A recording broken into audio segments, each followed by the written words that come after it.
안녕하십니까, 한관련입니다. 자, 오늘은 올 12월부터 전국적으로 이제 농지에 관련된 뜨거운 이슈가 하나 있죠. 바로 체류형 쉼터입니다. 그 체류형 쉼터에 대해서 제가 오늘 싹 다 요약 정리를 간단하게 알기 쉽게 설명을 제가 다 해드리겠습니다.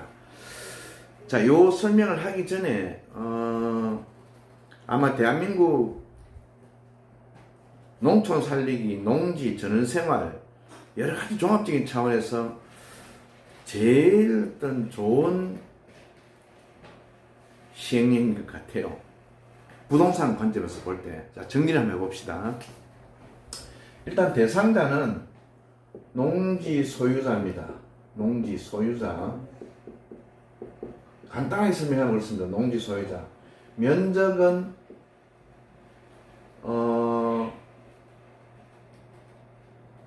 쉽게 평수로 이야기할게요. 10평. 데크하고 처마지붕도 1m까지 가능하고요. 데크도 폭 1.5m에서 기존해가지고 가능합니다. 그러니까 데크에서 조그만 고기 굽는 우리 흔히 말하는 그 정도의 규모의 어떤 휴식 공간도 생각할 수가 있습니다. 자, 이거까지는 뭐 다 아는 내용입니다. 그냥 구조는 여기 구조가 여러분들 잘 생각하셔야 됩니다. 높이가 일단은 4m까지인데 그러면 이게 복층까지도 가능하다 봐야 돼요. 다락방 흔히 말하는 우리가 일반 그 주택의 층고가 약 한 3m 정도면 충분하거든요. 충분한데 거기에 이제 복층을 조그맣게 만들 수도 있다는 거죠. 근데 요거는 조금 상향 가능성이 있다. 이렇게 보시면 되고요. 구조는 복층도 가능하다. 바닥 면적만 10평이라는 겁니다. 자, 그 다음에 토지 종류는 농지만 되는데, 농지에는 전, 답, 과수원이죠. 이 이외에는 농지가 없습니다. 없습니다. 단, 임야인데, 요럴 때는 이것도 방법이 있어요. 임야인데, 소나무가 너무 많으면 안 되는 거고, 잡목이 굉장히 많을 때는 농지로 개간 절차를, 과정을 거쳐서 농지로 지목을 변경할 수가 있습니다. 이런 부분들은 제가 오늘 설명하는 부분들에 대해서 지금 핵심만 이야기하는 거고요. 디테일한 부분은 나중에 저에게 질문을 주시면 그 답을 제가 해드리겠습니다. 이메일이나 전화로 주십시오. 그렇게 해야만 제가 구체적인 답변을 줄 수가 있습니다. 그렇고, 자, 상수도, 우리가 제주도 같은 경우에는 특히 도로도 잘 돼 있고 전기도 잘 돼 있는데 상수도가 없어서 개발 행위가 안 되는 농지들이 많죠. 아주 많습니다. 제주도 같은 경우는 상수도가 없으면 개발 행위가 되지 않잖아요. 그러면 이건 그냥 농지예요. 농지입니다. 그것 때문에 이러지도 저러지도 못하는 분들이 많이 계세요. 그 농지는 그냥 농지일 뿐이에요. 농지에 뭔가 갑자기 뭔가 개발이 된다, 뭔가 들어선다, 이런 거는 없습니다. 그런 말들 주변에서 하면 믿지 마세요. 없습니다. 땅은 땅 자체 그대로 보셔야 되거든요. 그래서 이 상수도가 없으면 그냥 농지일 뿐이다. 근데 요 체류형 쉼터는 제목 제가 체류형 쉼터라고 적어야 되는 거죠. 체류형 쉼터만큼은 체류형 쉼터는 이 상수도 관계없습니다. 관계없다. 왜? 우리 대부분 이렇게 펜션이나 아니면 작은 에어비앤비를 해가지고도 작은 공간들이 이렇게 렌탈을 하고 있는 분들 가보면요, 여러분들 가보셨을 거예요. 코로나 이후로 더욱더 단독 공간들을 많이 선호하죠. 그죠?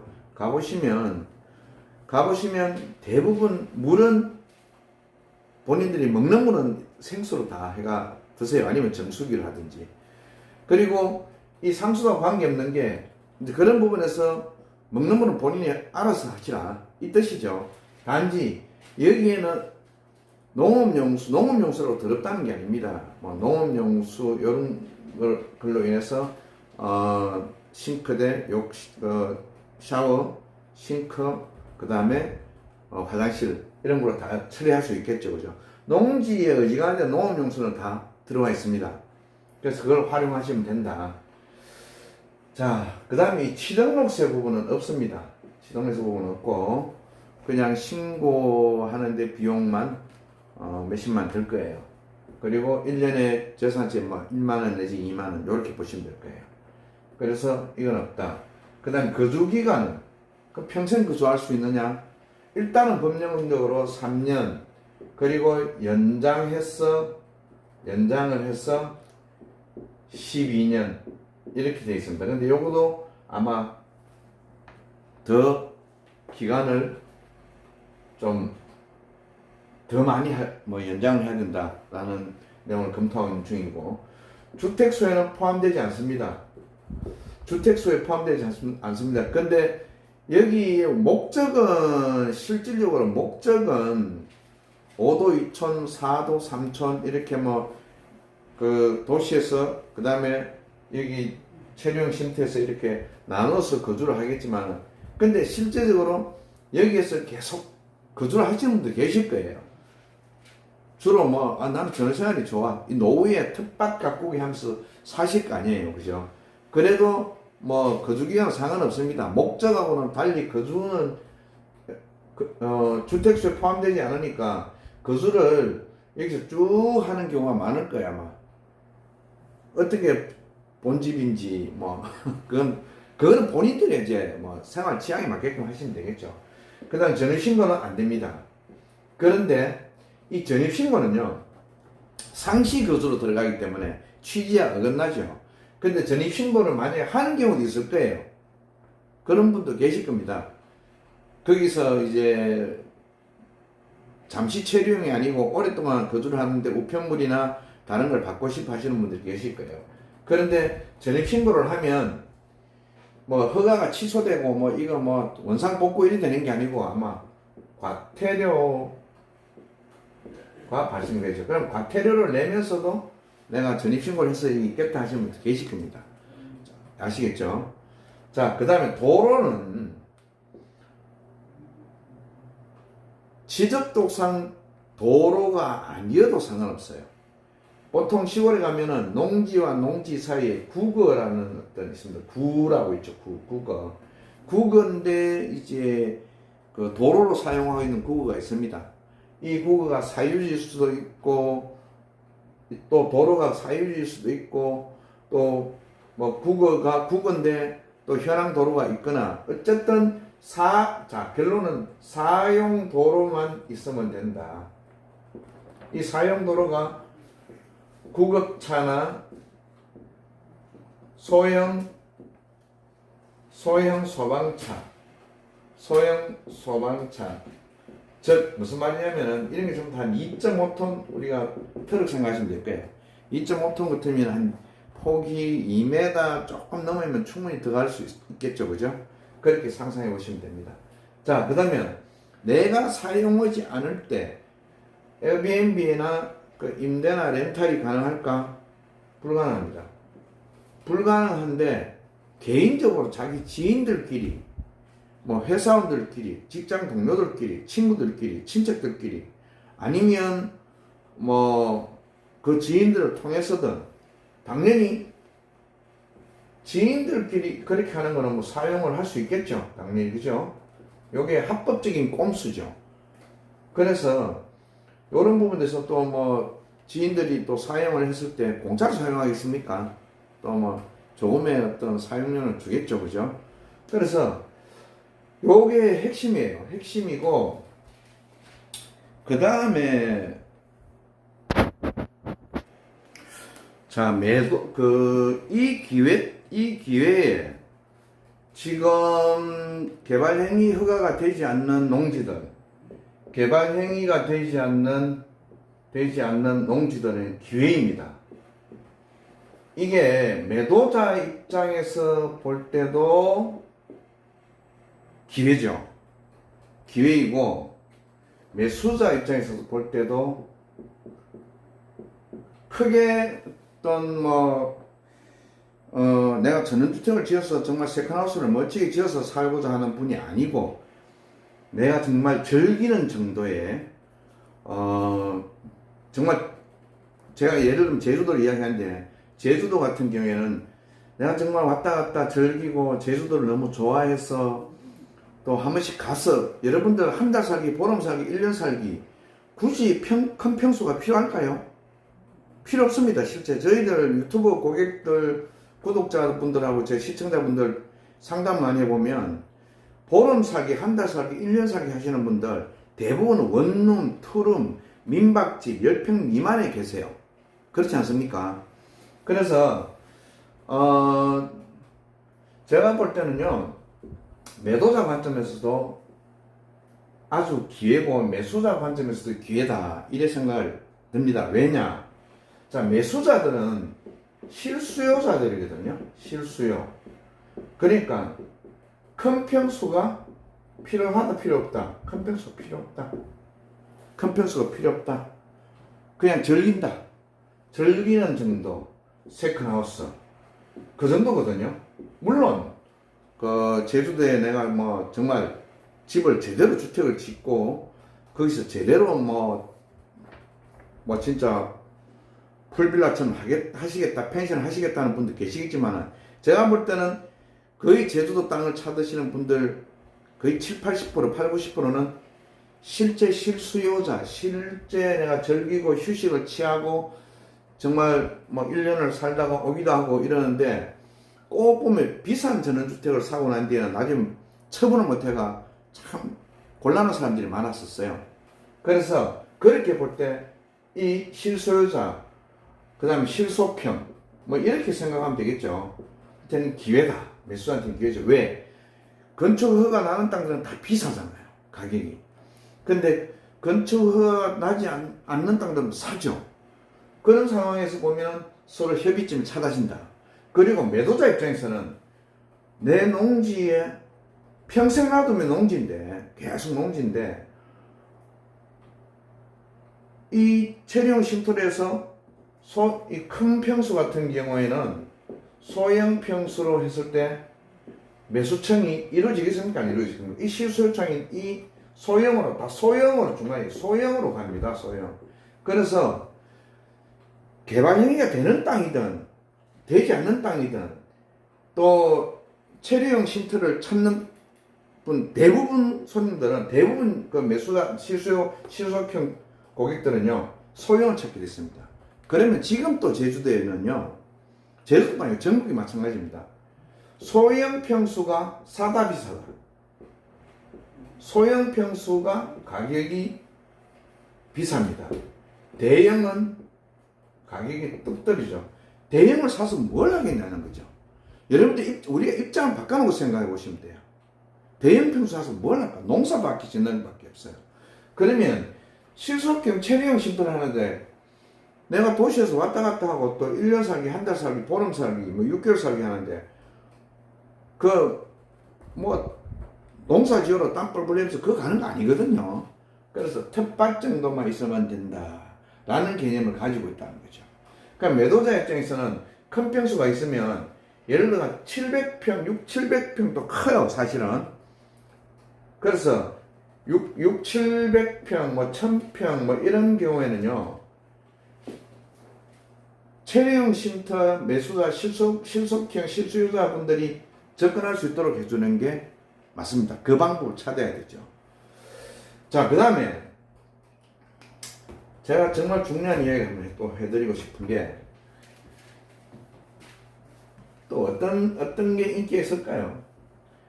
여러분들이 매수자라고 생각하시면 돼요. 자, 매도자분들은 잘 들으시면 됩니다. 매수자는요, 일단 뷰를, 자, 이왕이면 작은 평수에, 소형 평수에 뷰, 바다 뷰가 있으면 좋고, 한라산 뷰가 아니면 한라산, 이 뷰가 어느 쪽이든 앞쪽이든 뒤쪽이든, 그 다음에 튀어 있는 뷰, 그죠? 요렇게 하거나 아니면 아담한 동화책 속에 나오는 것처럼 숲색권, 숲새 향기, 숲색권. 그 다음 또 뭐 있겠습니까? 또 뭐 있겠어요? 어차피 도로가 있는 곳이니까 가까운 곳에 접근성 있는 대형 메인 도로들 있는 곳 이런 데가 차례대로 이렇게 가격이 비싸도 보시면 돼요. 그냥 이것도 아니고 저것도 아니고 그냥 안에 그냥 이상해요. 이상한 곳 있죠. 그냥 이상하게 막 주변에 묘도 많고 뭐 그 밤에 여러분들 실제로 전원주택을 지어놓고 있어 보면은 지으면서 후회하는 사람도 있고 완공돼가지고 더 후회하는 사람도 있어요. 가끔 그런 분들이 계십니다. 왜? 지어놓고 밤에 생활해 보니까 무섭거든요. 그래서 그래도 이 뷰가 있으면 덜 무서워요. 눈에 보이는 게 많은 것들이 보이잖아요. 그렇지 않습니까? 많은 것들이 불빛이 보이고 많은 것들이 보이면 좀 덜 무섭겠죠. 그래서 여러분이 땅을 토지를 매수를 한다고 해도 입장을 바꿔놓고 항상 생각해 보시면 됩니다. 자, 매도자분들은 이제 이렇게 되면은 이제 큰 농지 같은 경우, 큰 농지, 대형 농지, 대형 농지 같은 경우에는 소형 평수를 만들어서 하게 되면 가격은 상승하겠죠. 제가 말씀드렸죠, 아까요. 소형은 가격이 무조건 비쌉니다. 대한민국 어디 땅이든 간에 농지가 소형이 없으니까 그런 겁니다. 왜냐하면 그 이유가 농지가 소형이 없죠. 작은 평수가 없어요. 농지는 다 대형입니다. 그러다 보니까 소형 평수로 실속형으로 매수자에게 매수자의 어떤 그 욕구에 맞춰주면 오히려 농지 가격은 비싸다. 가격이 올라가겠죠. 그거는 어쩔 수 없는 겁니다. 자, 그리고 이렇게 되면 12월에 이제 시행을 해도 됩니다. 실행을 옮기셔도 되는데 이렇게 되면 꼼수들이 되게 많을 거예요. 그렇지 않겠습니까? 그 꼼수들이 많은데 그 꼼수들이 이제 합법적인 꼼수겠죠. 근데 이걸 활용이 아니고 나쁜 말로 이용을 해서 이 본 취지에 맞지 않게 가면 또 규제가 들어가겠죠. 그래서 저는 그런 생각 가집니다. 이 그림을 상상을 해보면 이 대한민국의 어느 부동산이든 간에 처음에 완화를 시켜놓고 규제를 합니다. 규제를 먼저 하고 완화를 시키기보다 일단 농지에 대해서 이게 지금 불법 농막들이 너무나도 많으니까 전국에 어마어마하게 많더라고요. 몇천 개 기억이 안 나는데 거기서 거의 한 60% 이상이 불법이에요. 농막에는 원래 정화조다, 싱크대다, 욕실이다, 거주다 이게 안 되잖아요. 근데 이걸 양성화 시키자는 목적이 있죠. 자, 그래서 결론을 제가 짓겠습니다. 결론을 지으면 제주도 같은 경우에는 매수자 입장에서는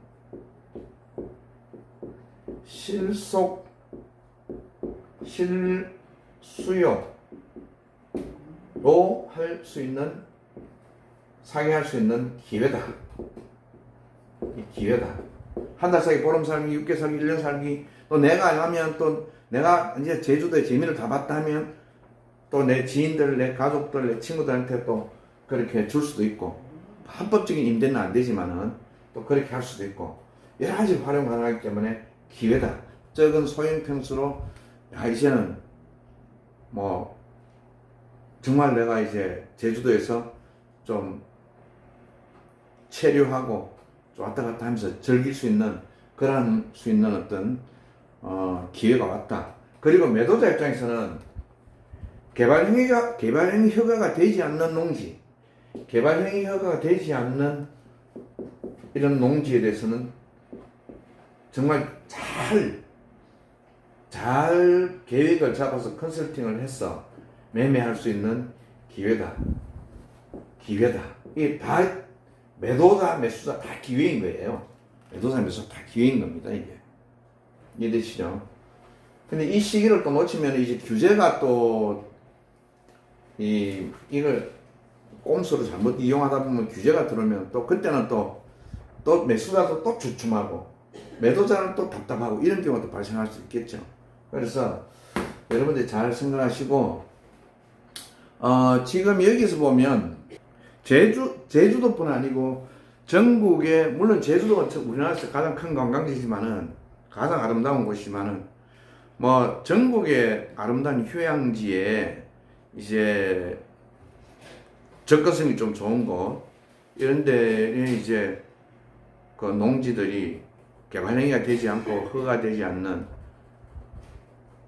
그런 농지들, 여러분들이 만약에 뭐 정말 아름다운 위치에 뷰도 좋고 모든 조건이 좋은데 개발행위가 되지 않는 그런 농지들, 마음고생 많이 하셨잖아요, 그죠?